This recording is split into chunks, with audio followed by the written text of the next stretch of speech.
before the pledge, I need these students to stay after chapel real quick with Ms. Weaver, Sam Wright, Dylan Mays, Given Robinson, Jenna Bateman, Tatum Fleming, McCarley Holloman, Michaela Mondragon, Isabel Barnes, Aubrey Lundberg, and Bailey Munoz. Right. I pledge allegiance to the flag of the United States of America and to the republic for which it stands, one nation, under God, indivisible, with liberty and justice for all.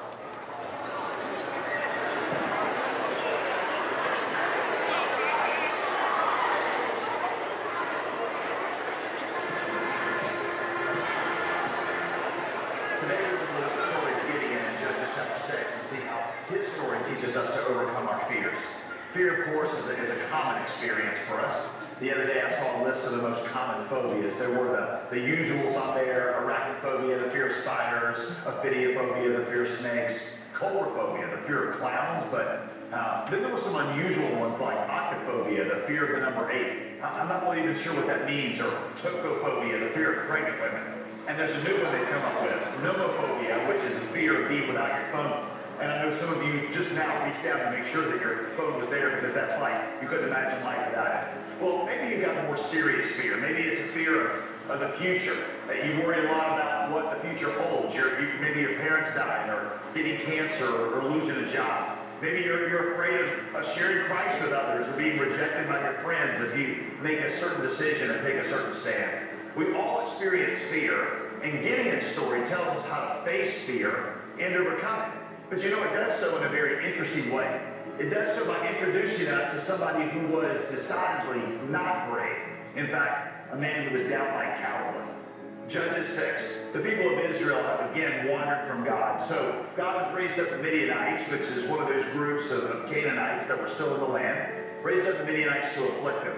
Now the Midianites, there were some bad people. Verse 3, whenever the Israelites planted crops, the Midianites would come up against them and leave no sustenance in Israel, no sheep or ox or donkey. They would come in like locusts and nothing, so that they laid waste the land as they came in. They were like middle school boys at a pizza party. One trip through and there was nothing left. Verse 6, and Israel was brought very low because of Midian. So they called out in God's name. And here's how God answers. Verse 11. The angel of the Lord came and sat beside a tree while Gideon was beating out wheat in the winepress to hide it from the Midianites. Now, in case you didn't realize, a winepress would be a terrible place to thresh wheat. What you would do when you thresh wheat is you would throw it up in the air so that the wind could blow away all the light, useless stuff called the chaff. A winepress was a pit underground, and of course, wind doesn't blow through pits. So to get to the wind, you have to throw it way up in the air.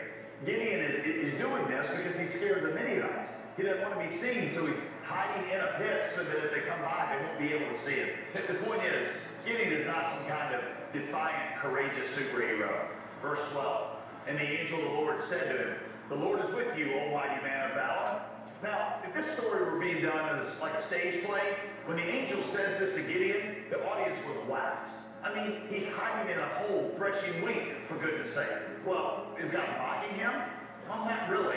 And this might be the main point today. God is not referring to Gideon as he is. He's referring to Gideon according to what God plans to make him into. God doesn't call the brave, you see. He makes brave those he calls. Gideon is not a man of valor now, but God is going to make him into one.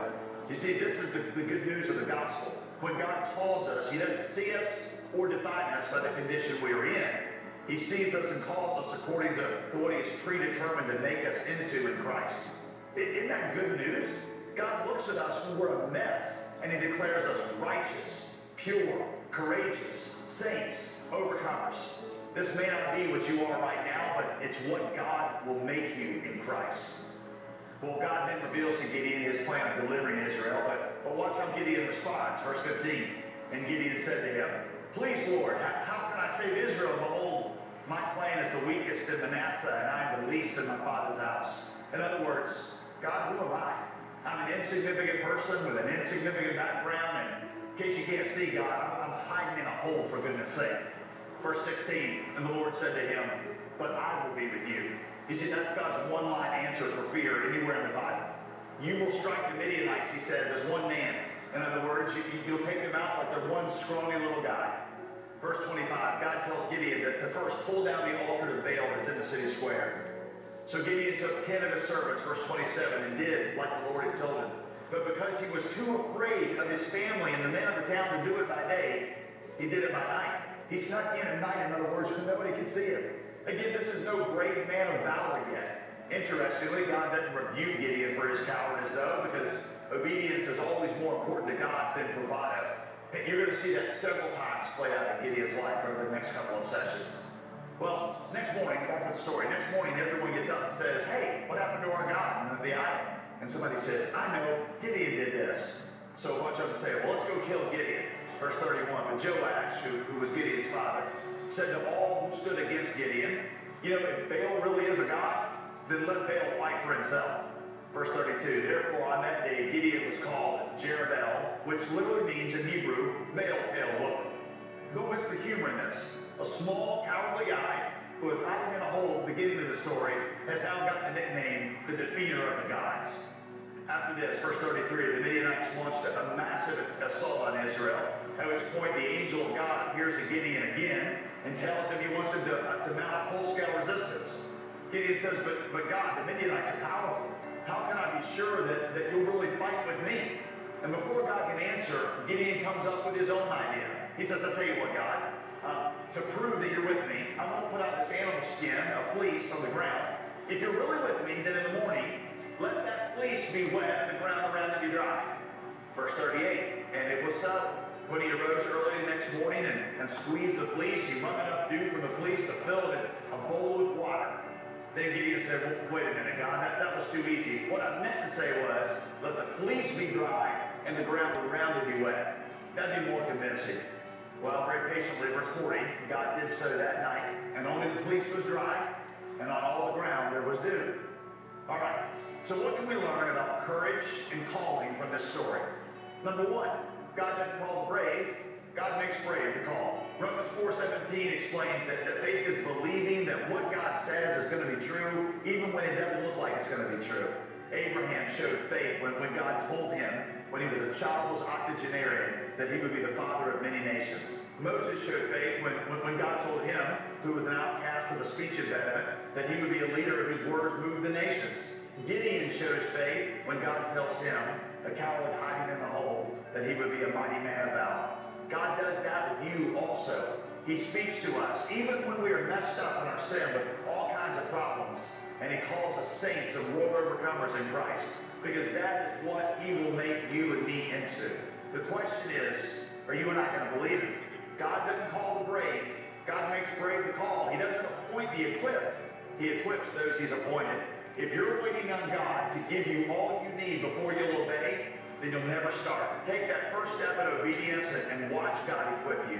You see, I bet God has called some of you to do something, to go and speak to somebody, to go on a mission trip, to make a sacrifice. And maybe you're sitting there saying, well, God, if you'll show me how this is going to work, then maybe I'll do it.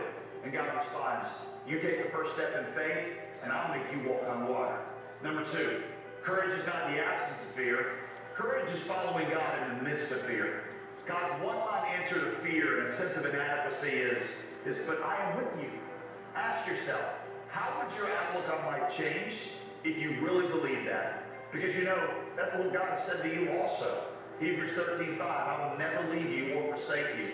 If you're going into a new job or beginning a new relationship and you're afraid, but you heard God say, fear not, I am with you, how would that change your perspective?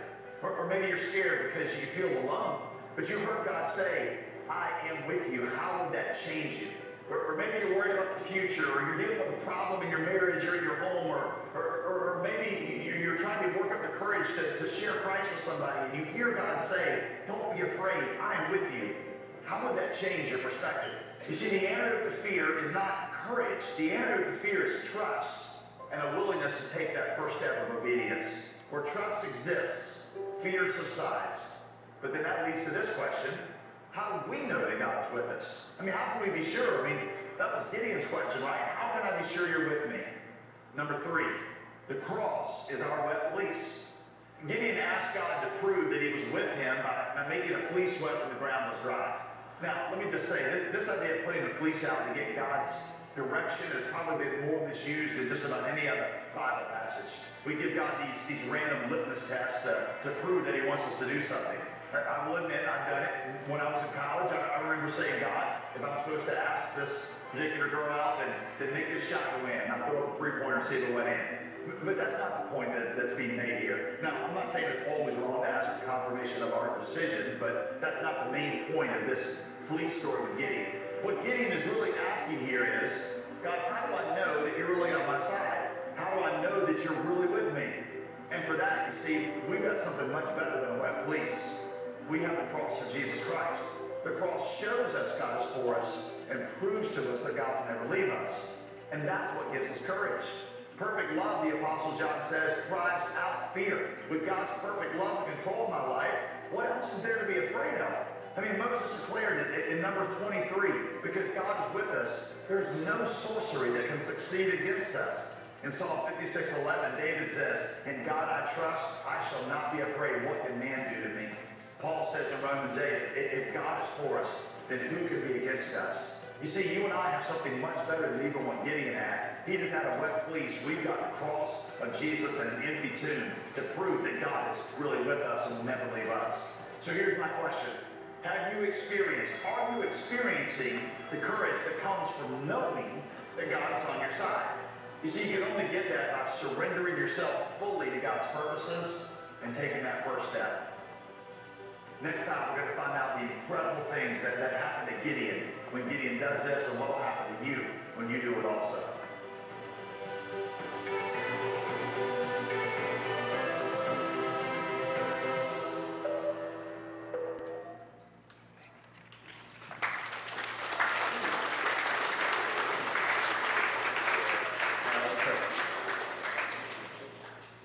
Father, thank you so much for today and all that you've done for us. Thank you again for this pause in our day to be able to convene here together and to hear a word from you and a part of your scripture. God, I thank you for writing these stories down for us, that we can see who you are throughout all of history, and that we can see who we've been throughout all of history. And I thank you that you've never left us alone. I thank you that you don't expect us to do things all on our own. And I praise you for your strength that upholds us. God, I ask that you would continue to be with the students and the families represented in this room, that you would guide them, that you'd lead them. God, please continue to be present here at this school.